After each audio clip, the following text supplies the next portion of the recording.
A city on the moon. The science and sci-fi of lunar development inform us a ton concerning what a future moon city may be like. We've all fantasized about going to some exotic location. The majority of us have a dream location on Earth. However, for some, the ultimate destination that must be seen is not even on our planet.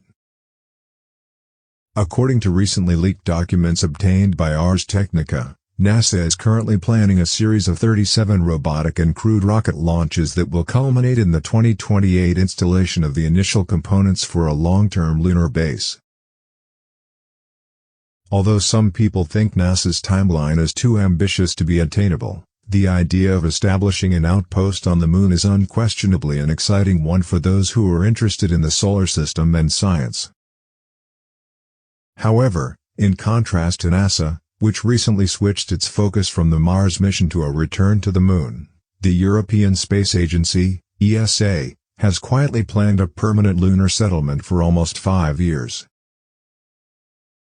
And while its construction may take a few decades, if done correctly, it may serve the entire world, including tourists, for many more decades.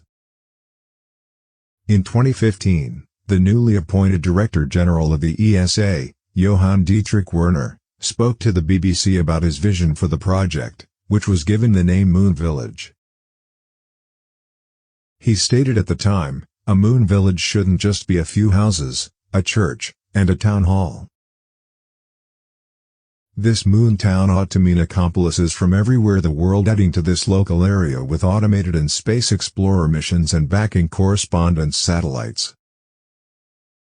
The Moon Village concept gained initial momentum thanks to Woerner's comments. However, the Moon Village Association, MVA, a non-governmental organization with approximately 150 members spread across nearly 36 nations, has led much of the collaboration and planning for the lunar outpost since then. The mission of MVA, which collaborates closely with the European Space Agency, ESA, is to encourage cooperation among nations and organizations located all over the world, particularly in developing nations, to contribute to the realization of plans for a permanent lunar base.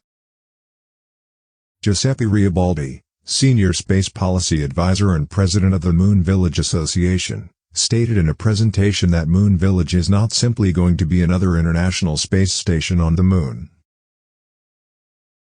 All things considered, Moontown expects to be a cooperatively planned and expandable super-durable lunar settlement that can act as an imaginative examination center point for industry and the scholarly community, the same, an exotic destination for business travelers, as well as a testing ground for potential crewed bases on Mars and other planets.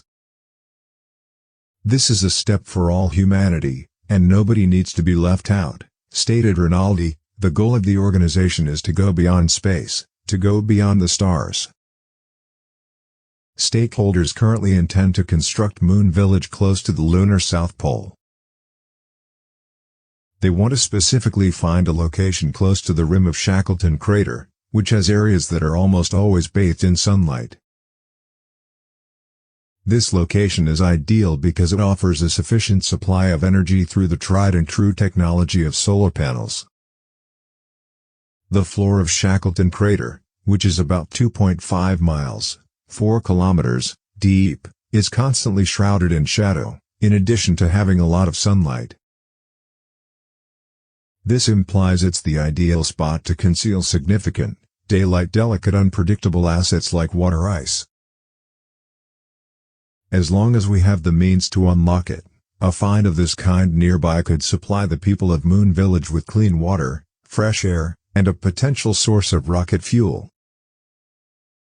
Moon Village will be built in stages, according to the plan. Before deploying inflatable modules, each lander will first descend to the lunar surface near Shackleton crater. Workspaces, residential areas, scientific labs, industrial sites, and environmental habitats are some of the potential uses for these modules, which are anticipated to be up to 4 stories tall. However, the inflatable modules are unable to effectively protect humans from harmful radiation, temperature fluctuations, or micrometeorite impacts. In this way, the ESA and MVA are as of now working with private ventures to plan robots that can 3D print a defensive shell around each construction utilizing promptly accessible regolith taken from the lunar surface. A pair of these robots should be able to build a solid dome around an inflatable module in about 3 Earth months, according to the researchers. Additionally, as more of these habitats are constructed, a network of pressurized walkways connected to airlocks at each module will link them all together. China, Europe, and NASA are also working toward the end goal of having a permanent presence on the Moon. However, the fact of the matter is that regardless of who is credited with creating the first dependable lunar settlement, it is highly likely that it will one day evolve into a massive international collaboration unlike anything else humans have ever witnessed. Moon Village is something to keep an eye on because the ESA and MVA are thoughtfully considering the best ways to construct an expandable, adaptable, and most importantly, permanent lunar base. Well, that's it for today. If you enjoyed the video, please hit the like button. If you have any suggestions, leave them in the comments section. And if you enjoy our content, and never want to miss a video, hit the subscribe button. Thank you for watching.